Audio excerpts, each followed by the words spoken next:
you for coming to join this morning. If I have not had an opportunity to meet you yet, I'm Georgia Nugent. I'm serving as interim president here this year. And it's my honor this morning to introduce the recipient of our 2019 Distinguished Alumni Award, Ed Rest, Jr., class of 1972, and also honorary member of the class of 94. Ed, who has served his alma mater as a trustee since 1985, currently chairs the trusteeship committee of the board here and is a member of the executive committee. How can I not introduce this former CEO of State Farm without saying that he's like a good neighbor?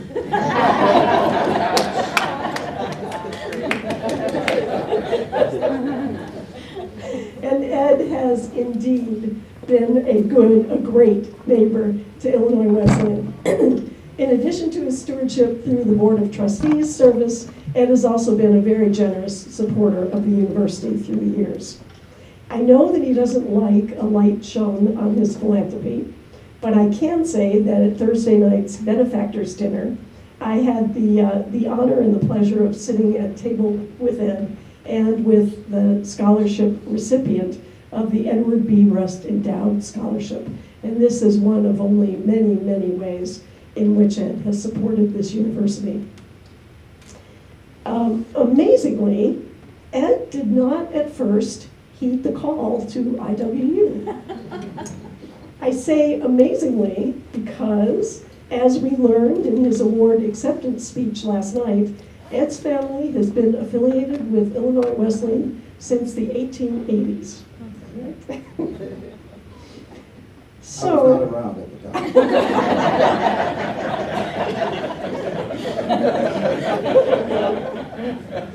Nevertheless, even though he initially showed very poor judgment,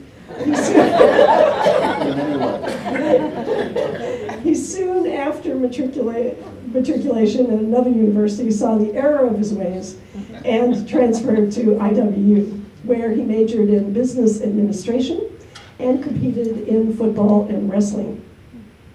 He then earned both an MBA and a law degree at Southern Methodist University in Dallas, where he met his wife Sally. Returning to Illinois, he joined State Farm, eventually becoming the third generation CEO of the company.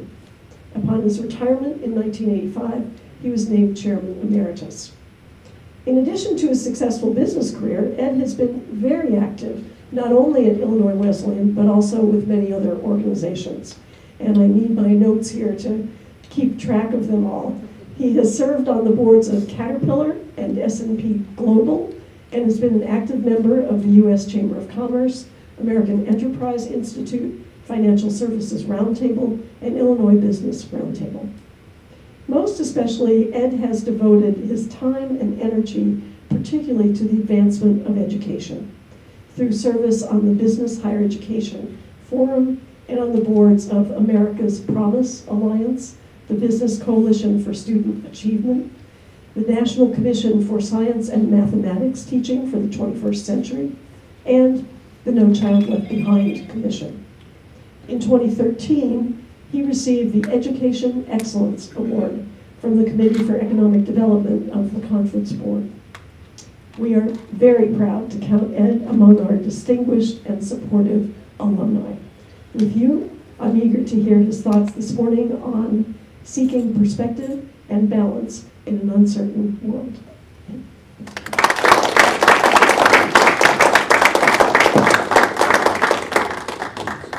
Thank you, Georgia. You know, with that introduction going back, I'm tired. I need to start my comments this morning with an apology and a request to longtime colleague, associate, Steve Vogel. Steve and I worked together for many years. In fact, Steve tried to put words in my mouth because he was my communication person. And it was frustrating because he'd work on that and I would use some, but not all of them, and probably leave out many of the things that he thought were the best comments.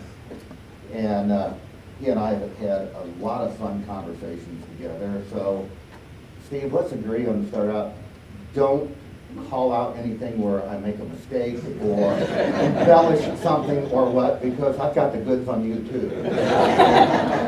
I'm thinking as I'm up here, I was going to ask Steve, you got a copy of the speech for this morning? And I was telling a story to the group this morning when we were setting things up that Steve and I, we were at one of our agency conventions a number of years ago, and with all the technology available at the time and the stage setting, we used retractable podiums with the monitors for the speech material and so forth, and retractable go down in the floor of the stage. And I'm out and giving part of my comments. About 7,000 people in the audience. Steve's sitting down in the front row where I can kind of see him, and all of a sudden I hear this, which wasn't good, and the podium starts to go down. So not only are you standing there, there's a hole in front of you, but all of the speech material that you're reading off of the monitor, gone, at least there. Fortunately, we had floor monitors out in front of the stage, so you can, migrate overload and start reading from there. About 10 seconds later, the podium comes in. But the screen was blank as it was working through. And anyway, Steve, a little bit out of breath when he finished, but running up, tries to slip out on stage my speech so I can read from it on paper. Well, it's intriguing when you're trying to read from something where you don't remember where you were and then find it on the written word. But anyway, it worked out. The screen came back up and was able to finish the comments. So if you want some additional insights, I know Steve would be glad to share them with some reservation. Being here this morning, as Georgia commented, I originally started out at Lawrence University. I was accounting. Westland was attractive, but it was in Bloomington, and I wanted to get away, and I did.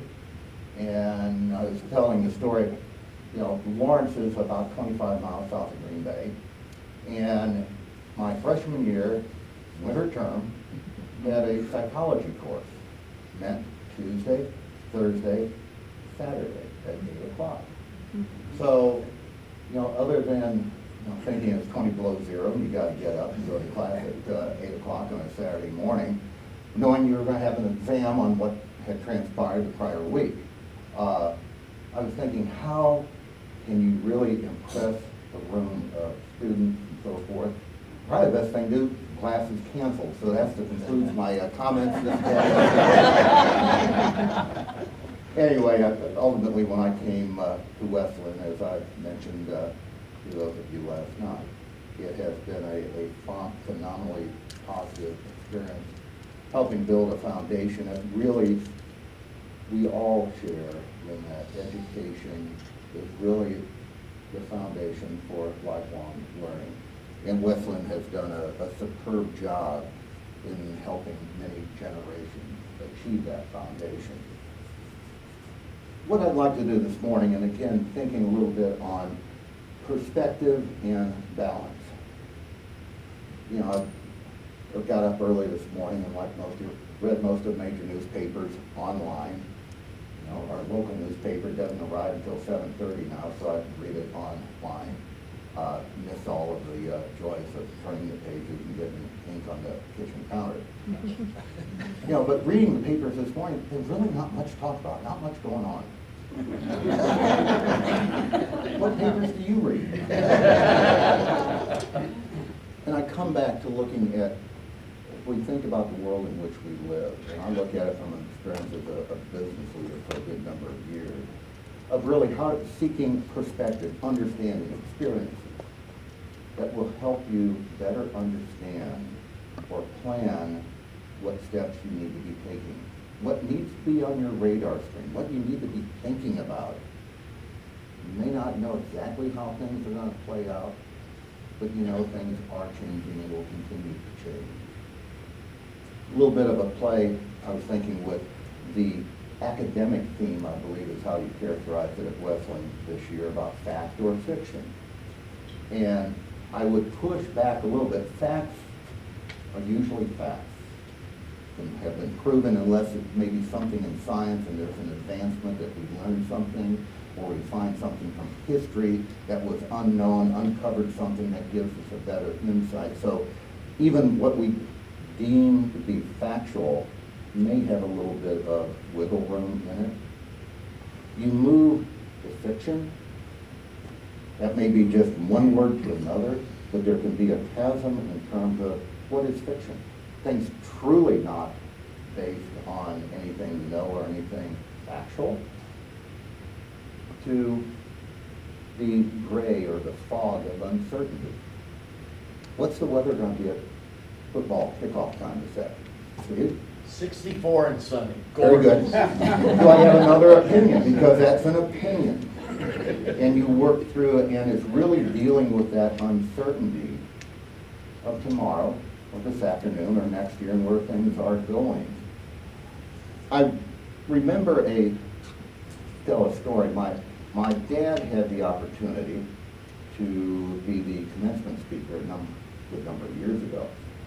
And afterwards, a newly minted graduate of Wesleyan, who had worked and received a Fulbright scholarship to Stanford in political science. She approached my dad knowing he had graduated from Stanford and had a degree in economics.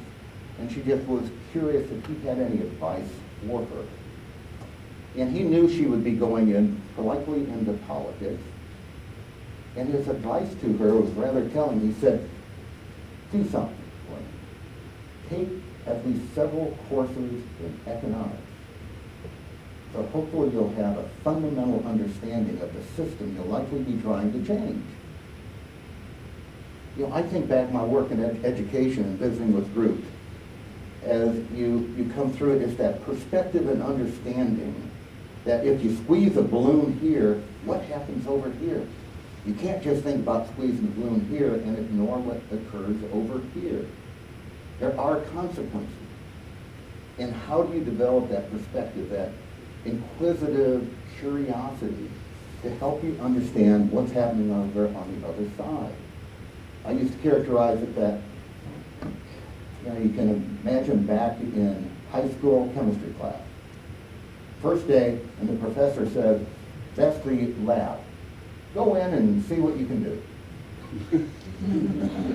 In 15 minutes, the fire department rescue squad comes in. They'll be putting plywood over the windows because they're blowing out, or what? It's understanding, it's trying to step back and view a more greater totality of the world and the experience than what you're seeing right then.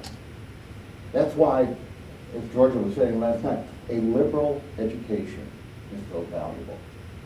To get you outside of a comfort range or a focus periodically to look at the entire world, or at least a much broader perspective.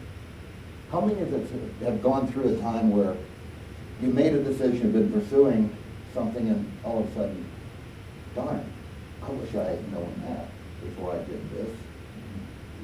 And, no one is clear on what the future holds, but it's that time of that thought process of trying to anticipate what tomorrow may hold. What are trends? What's development? Look at the impact that technology has had on us. I was kidding when I was in PHS. I came out here a couple times at Wesleyan because they had a black box with a big wire cable going to the gas tube thing. It would read out digits. And it was a computer. You could do math on it. You could do square roots. And, you're there with your slide rule, trying to, let's see how accurate that thing is. Slide rule, you at least go to 12, 15 spaces, but, digits. But it was amazing. And we were doing a couple of physics projects that the school allowed us to do. And using a calculator, most of us learned how to somewhat use a slide rule. Also had an air table You know, okay, play air hockey. Well, the air table here was used to do physics experiments. Phenomenal, that was 1967. And you look today, well, a number of us went. If you were into computers, you know, we were tied into dial-up at IAA, and you got to use a little paper strip that you punch the code in and chip it there and come back an hour later and found out you messed up on one of the steps. You had to do it again. Today, you think about what we have and what we carry, carry a phone, a tablet, or what, and the access you have really to the world, phenomenal. And how we have some adjusted, others have not. So it really comes down in trying to anticipate, create that perspective of what tomorrow may look like and plan for today. A couple of things I wanted to touch on more, and this is, in today's world discussion, significant focus on diversity. Now you can look at diversity in racial, gender, nationality, whatever. Or you can also look at it, which maybe is a subpart or a broader part of the earlier piece, of thought, of ideas, of experiences. A lot of the discussion in companies, some of the material out, what boards of directors or directors need to be focused on is really diversity, but more critically, it's diversity of thought. How do you come about that diversity of thought? It is not necessarily a gender, a racial, geographic limit. It is how do you draw upon or get the right people in the room, around the table, as you're trying to explore this unknown, this fog of tomorrow. One of the things, growing up in Bloomington, those of us who are townies, we sadly learned Bloomington is not the center of the universe. Close, but not the center. I had the, looking back, fortunate in ways, some unbelievable opportunities in traveling and interconnecting with people around the world. And watching people with different experiences, different upbringings, and how they think about the world, how they think about the events. It was interesting. I did a program for senior managers at INSEAD there in Fontainebleau outside Paris. I was the only American. Predominantly had a couple of Brits, and the rest of the class were more European on the continent. And it was fun watching people as the camaraderie of the group was intriguing. Even though we disagreed or would come back, that's just the English, they always act that way, or the Italians, or the, going through. And a couple of times go down at the hotel where we stay, and there's a pub, and sitting around till 1, 2 o'clock in the morning, just sharing stories and experiences was, for me, very enlightening. I really had not had that kind of setting outside of, occur outside of the U.S. And that helped me to really step back and realize, how do you push yourself to gain broader experiences? We did for a number of years at State Farm, an effort recognizing that, of getting some of our high potential senior leaders. We did programs at Oxford, and going through it, and it was not, as I've explained this to people, folks would come in, did you study business cases and spreadsheets and that? No. It was to focus on outside of what we normally do and think about. Exposure to one exercise we did was over in the emergency room of one of the local hospitals, and went into a training center, likely similar to what you do from a nursing practicum here, where we broke the group up, and you were in the emergency room. And you had your part written out in a little paper. You might have been the lead physician, or you were over on with the nursing staff or what. And had patients. We had a mother and a father and an infant, well, 2, 3, 4-year-old. And in the emergency, they'd been in an accident, and to go through and try to diagnose what condition they were. And watching that teamwork, the collaboration, and people unfamiliar with the setting and the activity, but how they came together in a relatively short period of time was very instructive. We're sitting, I had the advantage because of the role I had to sit behind the screen and kind of watch people and how they interacted. But people outside their normal comfort zone and how they reacted. We would have people come in, we had a ethicist come in, and we spent a reception and dinner, talk about some of the intriguing things going on in medicine, in genetics, what you can do with computers or shouldn't do.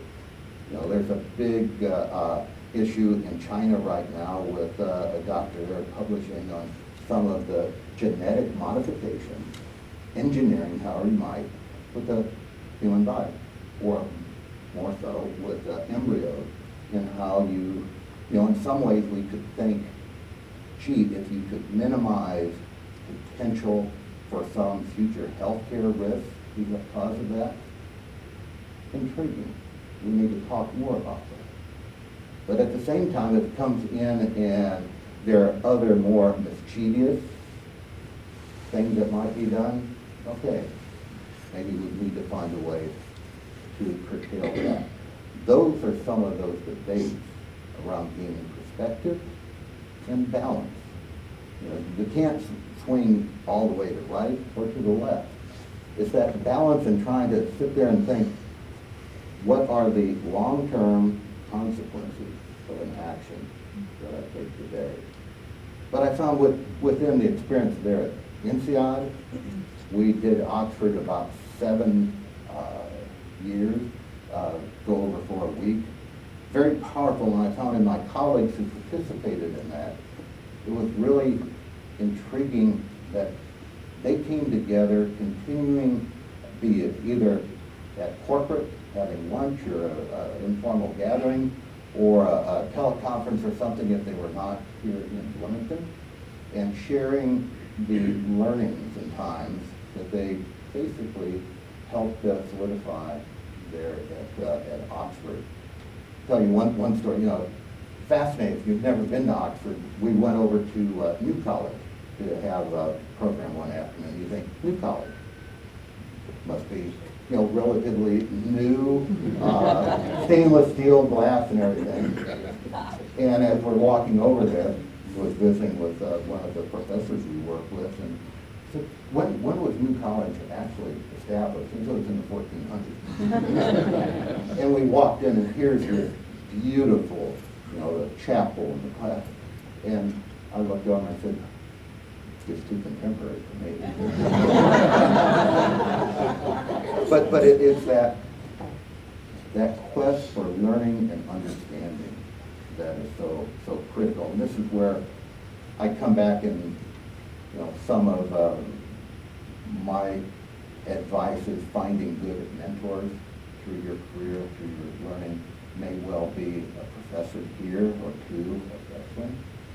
It may be others as you are out in the world, that older people, not necessarily aged, but wiser with experiences, and having discussions back and forth helps you refine your thinking, drawing upon their experience. It helps them also to recognize or to grasp some of the fundamental changes from how they think about things and younger generations.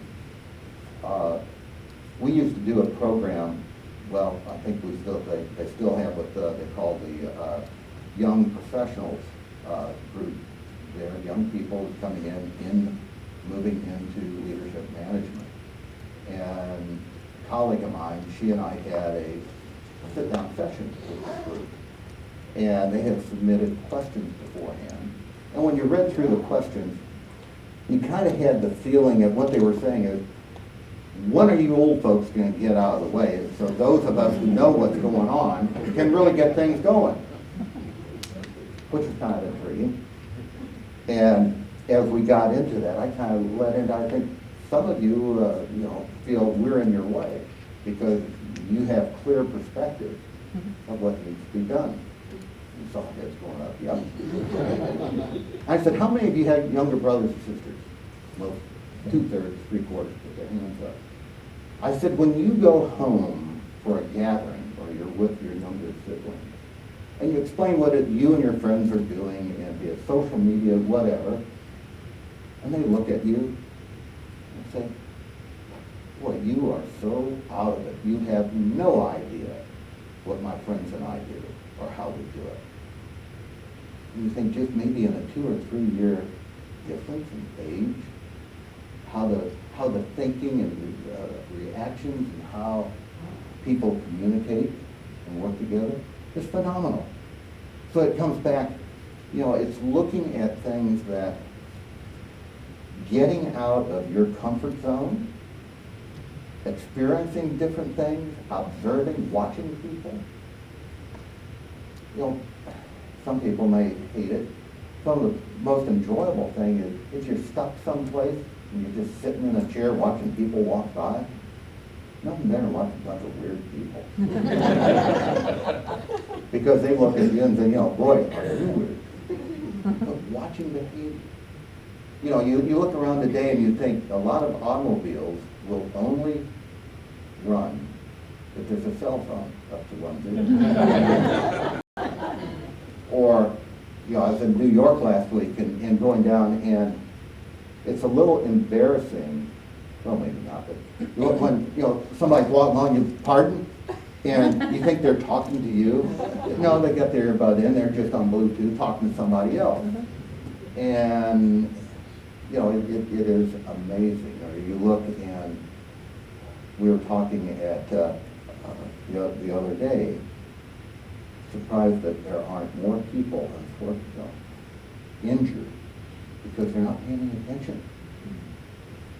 I'm just looking at, got the buds in, and I'm just walking along, crossing the street or whatever. And so, technology has some really intriguing positives, but from a societal standpoint, behavior, we also need to be very cautious about what that may entail. Last week, let me touch on a few things additional, and what I'd like to do is open up for questions, anything you all would like to ask. It's fascinating, you hear more and more today about AI, artificial intelligence, and what computers are doing. And I was at a session in San Francisco a year and a half ago, so this is way out of date now. But looking at what AI is doing, some of the powerful insights it can create, and taking metadata and being able to try to bring some sense out of just huge amounts of data. And it's neat on some of that, particularly in healthcare and some of the predictive outcomes that it can assist in. But there's also the dark side. When you think AI is very positive, maybe the commercial side, but you think over what militaries are doing, we were talking earlier this morning. You think about drones. And in ways, what we do with drones today, here in central Illinois with the agriculture and doing crop surveys, a whole variety of things. Realtors taking pictures of homes from above and the neighborhood. Amazing. The downside is, even in the commercial, we were talking where sightings of a drone over in the UK shut down. That was, as I recall, for about 3 days, because a drone was sighted. And the last thing you want to do is have a drone ingested into a jet engine as it's either taking off or coming in for a landing.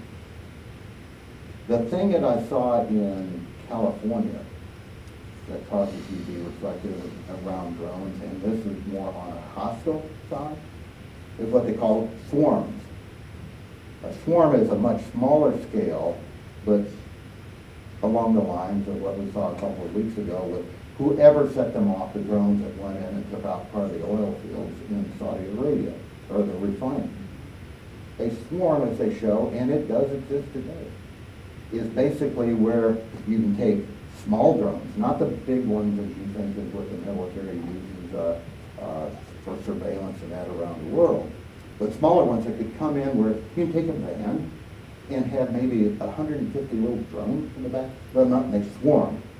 And they swarm such where current technology cannot pick them up. Radars, this is part of the issue whether, you know, why the Saudis or what didn't pick up the drones coming in, and they're still, I don't think, conclusive evidence or what, or at least been disclosed of just what went wrong or not. But you see these swarms and it shows, you know, going in, attacking a building and getting in and basically with visual recognition of people. And they show this, and it was obviously a fictitious showing, but showing what is possible of going into, say, an assembly, a government assembly somewhere and picking out the opposition. A little scary if you think on the technology, and this is part of that gaining perspective, balance. How do you control something? And these are some of the issues we'll face, and particularly recent grad students, recent grads at Westland will face and be involved in. I just put that out kind of as a high note to keep people. When I was in New York last week, I was at a trustees meeting for the conference board. And one of the things we were talking about, which comes up frequently in companies and a lot of attention because tenure of CEOs, chief executives, is a bit shorter today than what it has been in different times. And the question was on working around CEO succession, and I've been involved in a number of those in the public companies I'm on. And to the person around the table, we were talking about, why would you want to be a CEO? And George and I talked a little bit this morning, kind of be careful what you wish for. Because as we talked there in New York, I shared, and everybody's had the same experience. In the years that I have been involved with the business community, looking over the last 35, 40 years, I have never encountered someone, a new CEO, or one who's been around a while, who said, no surprises, it was everything I thought it would be, you know, to the person. When that move was made, I had no idea. All of a sudden, you've gone from one of numerous voices that are speaking or giving advice in a setting to where all of a sudden it all comes to you and you're the tiebreaker. You're the one that all of a sudden, whether if it goes right, give them the credit. If it blows up, yeah, it's your fault. And particularly in today's world with social media. You know, I'm still looking. There's a huge family out there called Anonymous. and they write some of the nastiest stuff on social media, internet, wherever. No. They are not hindered by lack of facts. They clearly understand fiction. Why would you put yourself in that position? And, you know, fortunately there are people willing to step up and do that. You've got to you can't take the negative stuff personally. It will eat at you and distort your own thinking and perhaps actions. But it is interesting to think, you know, why do you want to be that leader? I'm concerned today as I look around political leadership. Yeah, you can look at things going on in Washington right now, and you know, we probably all have our opinions and hold our nose at a variety of times. But that leadership, are we running off, scaring off, disincentivizing those who could be really good leaders? Because why should I put up with that? You look at good people, I'm going up for a confirmation hearing, whether it's going up before a group of Republicans or Democrats, what? The opposition research, quote, unquote, may be fact or may not, but we're out to destroy you, either make you a saint or destroy you. Do you really want to go into that setting? I applaud those who do and are willing to go through that. But it's really got to be something as you sit and look at your family. Do I want you all to be exposed to that as I go through the confirmation? I'm concerned about, are we deterring a large group of really effective leadership from going into these senior roles? Because you become the center of the bullseye, it's just, I can say I enjoyed the opportunity and what we were able to do when I was CEO. I'm not sure, some people have asked, would you go back to do the same thing? No. Last week at the conference board, when we basically went around the table because we had some new trustees and some new staff folks. We want to introduce ourselves. I introduced myself as the very relaxed, retired former CEO of State Farm, and a colleague, Roger Ferguson, who was at one time vice chair of the Federal Reserve, but is now head of TIA Prep, and chairs the conference board. He was sitting next to me, and I said, "Don't rub it in." You don't realize the challenge or the impact of the pressure cooker when you're in it. But when you step out, you look back, holy cow. You find your blood pressure down about 40 points, you lose a little weight, gain a little more sleep, variety of things, not all bad. You just didn't realize at the time you get to spend more time home, which is always enjoyable. But you come back and thinking, this perspective, be careful what we are doing in disencouraging people from seeking senior leadership, just because of the hostile environment that some deal with. I'll be open with the time, and as a lawyer, I can fill the time. I can go way beyond the time. I can, excite you or bore you or what. Anything you would like to ask, please feel free. I feel this. Yes, in back. And you brought up AI, and of course, there's certain obvious things with in terms of getting truck driving and manufacturing. But how do you see that affecting a business like State Farm? It is intriguing as you look with the whole autonomous movement. In some ways, it's fascinating what can do. And you mentioned trucking or so. Long haul trucking, where you've got across northern tier states where you're just on the interstate for 9 hours before you have a turn or what. Yeah, the applicability there and use makes it, as it develops, can make a lot of sense. I am still very cautious, and you find even there was a recent AAA study coming out, not with the autonomy of a vehicle, but with the safety features, creating a false sense of, I wouldn't say security, but a false sense of protection, in that my car will identify if there's someone crossing the street or a potential accident. It's amazing what they can do today, but they're not fail-safe. And we still need to have that human interaction. I think the safety features that are in vehicles today are phenomenal. Toot our horn a little bit, State Farm was instrumental in helping to bring that about. What really got it over the goal line wasn't the insurance industry or State Farm. It was Lee Iacocca. when Iacocca went into Chrysler to try to revive them from bankruptcy, he put safety as number one and played that and pushed it. And that really got the auto manufacturer realizing, okay, we can beat up on the insurance companies, but we've got one of our own out there promoting safety. So as that has evolved,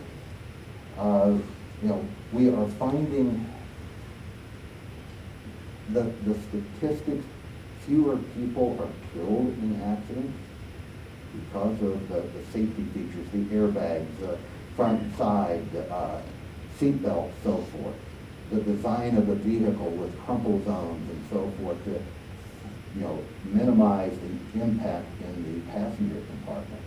We tend to find perhaps more severe injuries. I survived, but my injuries would have killed me in an older car, but the day I survived, and so the health care associated at times may be higher. But again, a positive, I would say, social benefit there. But coming back to your question around the autonomy, I think it's still a long ways to go. I'm not sure, well, if you've driven around town, you realize you need to have, maybe not autonomy, but you need to have pothole detectors. And not knowing, just how you build the autonomous to, when it hits the pothole, to keep going straight and not swerve over into another lane. There's a lot of noise and things that need to be addressed. The ethical issues, the one they pose is you're sitting back, letting the car drive itself, you come around the bend, you're on a mountain road, you've got a 400-foot drop here, you've got a truck coming towards you, and you've got a school bus with kids getting off and a mom with a stroller down the sidewalk. And you think, you can't stop. What do? You could go into the truck, you hit the school bus, the kids, or you hit the mom on the sidewalk, or you go off the cliff, kill yourself. There'll be a blue book, you're welcome to respond to your question. But you get those kinds of things. I think more fundamentally, the issue around, I think, we deal with it more maybe in congested areas, but as you look at a sharing economy, will we have fewer vehicles? Because why should I own one where there's one over in the parking deck that I go on an app and reserve and go pick it up, use it to go get groceries or whatever, do something and put it back, and I don't have to worry about it, as opposed to I own one. And my experience, our son and daughter-in-law live in Brooklyn.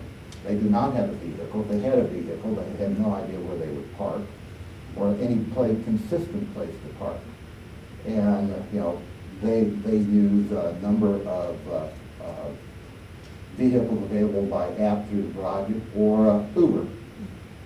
So my point coming back, maybe there are fewer cars owned. Whether that reduces the traffic, time remains to be seen. But it could well, from an insurance standpoint, you may end up with fewer cars needing to be insured just because people aren't owning them. You have another issue, you get me going down this line. As you think about the green effort, to how do we move ourselves away from dependency or reliance on a carbon environment, petroleum, cars, so forth.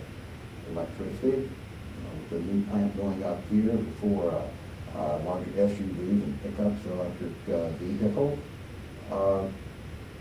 That will be interesting. The challenge you come into is looking down the road. What do you do with the battery technology? Is it recyclable? Used vehicle values. If you go, I don't know what has the value of the early 2000-something Prius. Hey, it's in great shape, got to replace the battery. And that's not just go buy a mid-state or something or drop a battery in. It's a major event. Thinking through some of those economic things, part of what I really commented on. Yeah.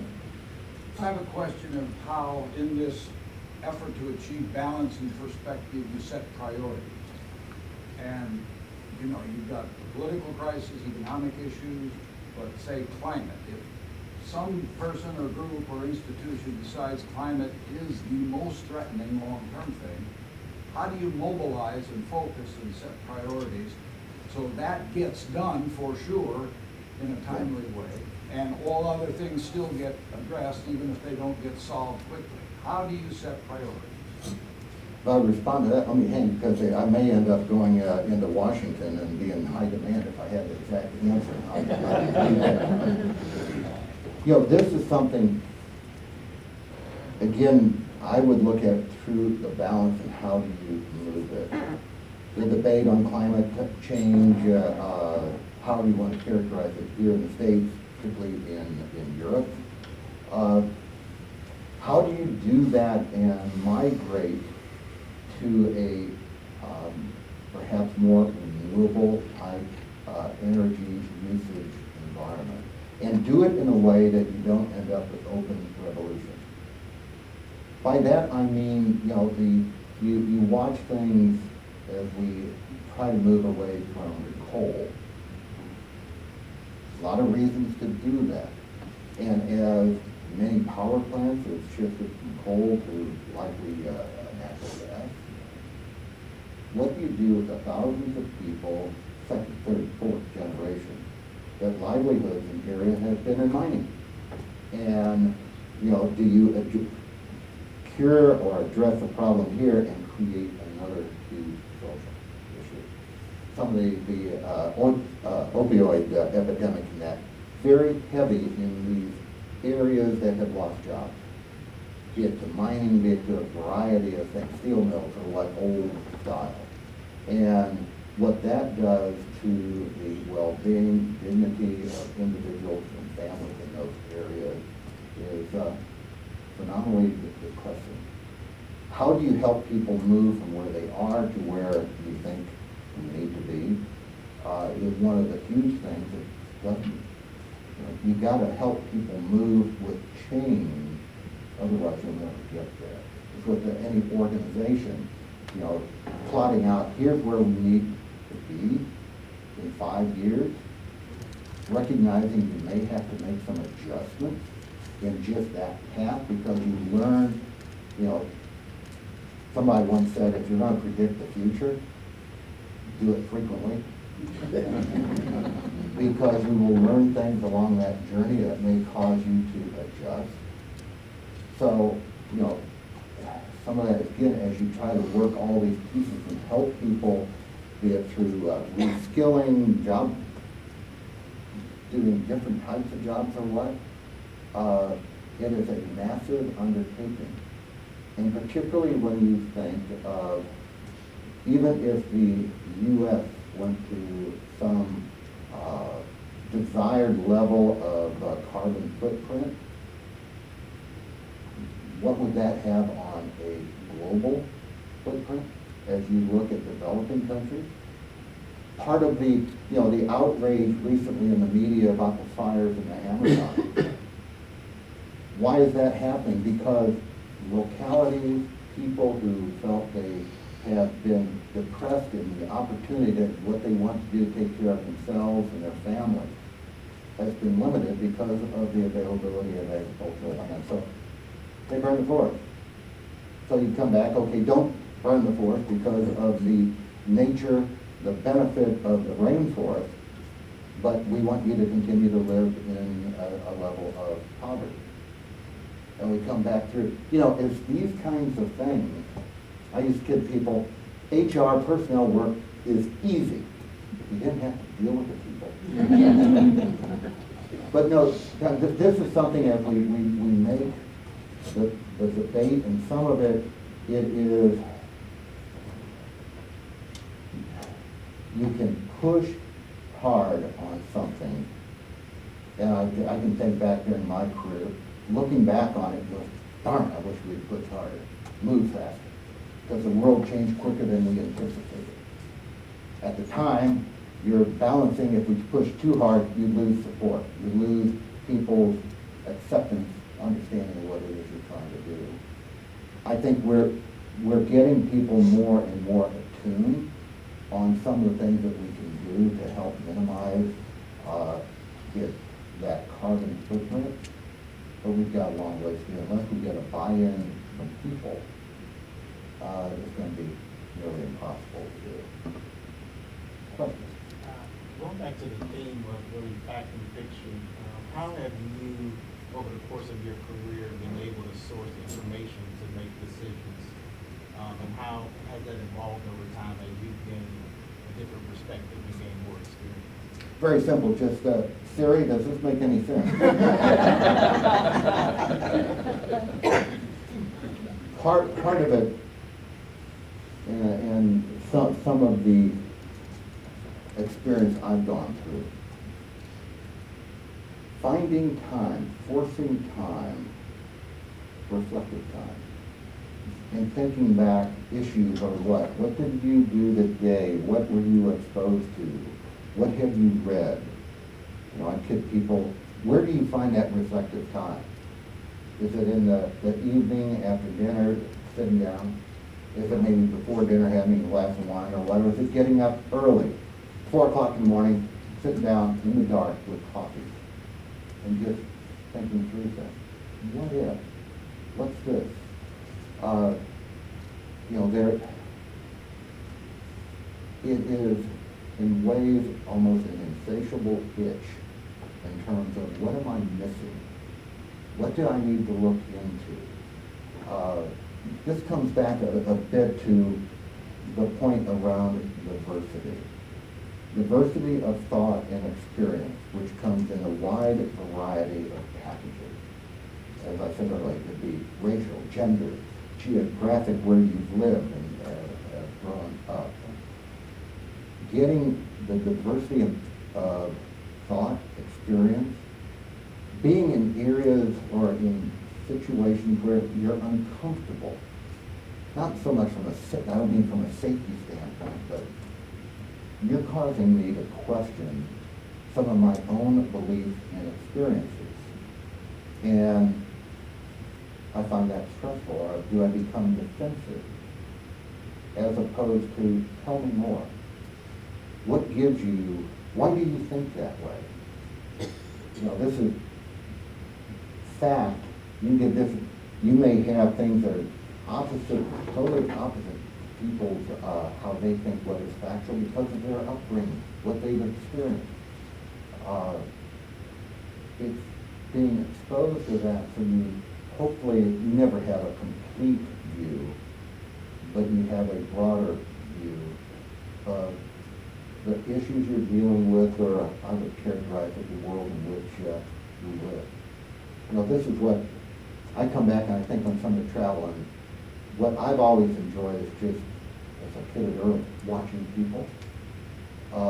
And, you know, I've been blessed as I go through, and I think really wasn't until I was with State Farm, and then really not until I was CEO with some of the travel, but to, you know, be in Oxford, NCI education, but also to be up in Stockholm, to be in Moscow, St. Petersburg, Singapore, Beijing, Shanghai, Cape Town, and watch people and how they interact and the behaviors in that really opens your eyes.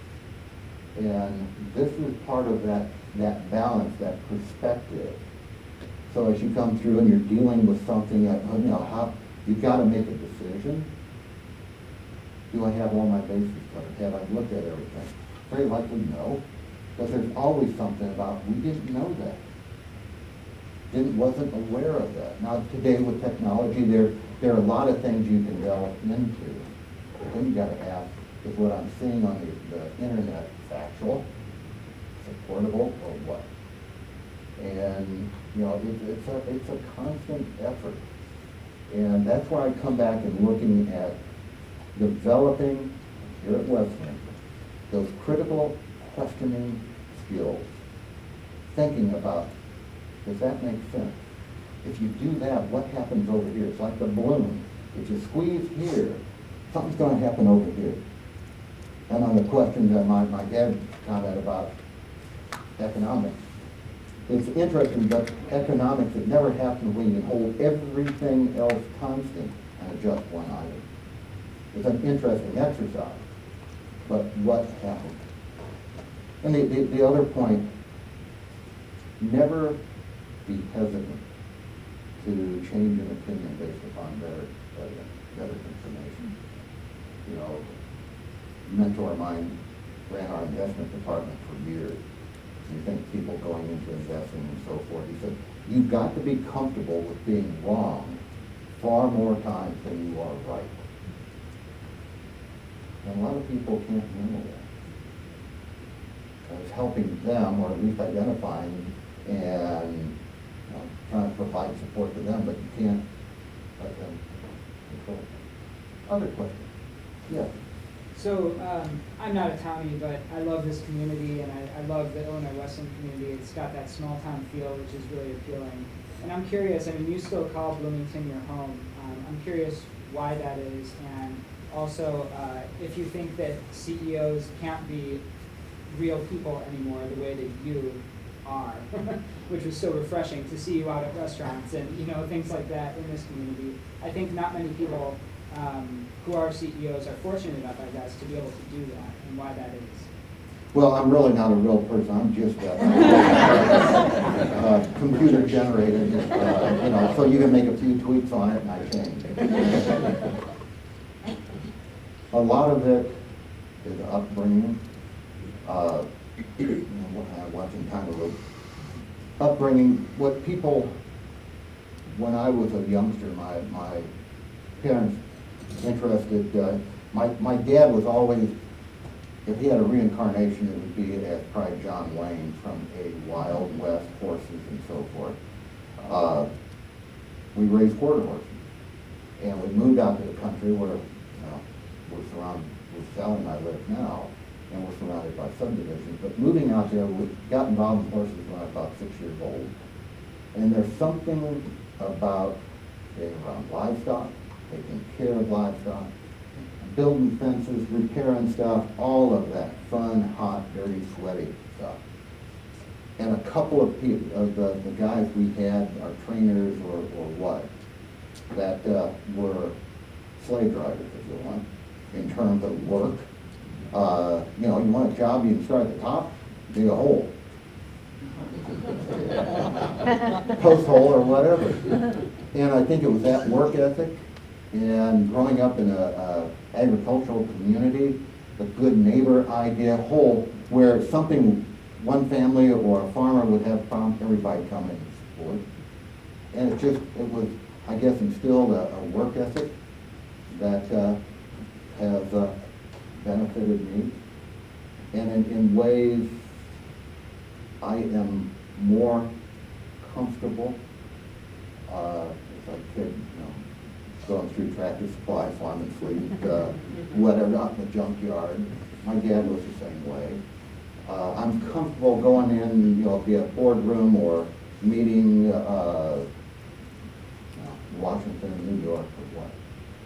But there is something special about, I think, being here, may sound corny, in the Midwest, the values, the energies, and that I have benefited from. And the used to always say, so I still say it, never take yourself seriously. Take your responsibility with dead seriousness. Because like you alluded to, I see there are a lot of CEOs that are brilliant. But darn, I would not want to have to work with them. Because it's more of the I, me, than the we. And, you know, there's always that amazing thing that you kind of put your pants on the same way every day, regardless of where you are. But how you act in them may be different. So I come back, that's why I thoroughly and deeply appreciate my time at Wesleyan and the opportunity to continue to serve the university. There's There's something about a small school with that community connection that is very special. My son, I think some of you know, went to Carleton, get away from Bloomington for a number of reasons. One, the last name, I'm afraid. But the camaraderie, Carleton's just a little bit smaller, but the continuing camaraderie, a group that are in New York that get together, you know, at least once or twice a month. And I think that permeates through this campus in a long-term relationship. Anyway, looking at the time, I need to conclude. Note, Steve, I'm kind of on time. But no, again, appreciate your time this morning, your question, and the opportunity to share a little bit of perspective. You know, the one thing you learn in school is never out. Keep that inquisitive fire burning to better understand the world and the issues and possible solutions to the challenges that we face. Folks, good to be with you. Thank you.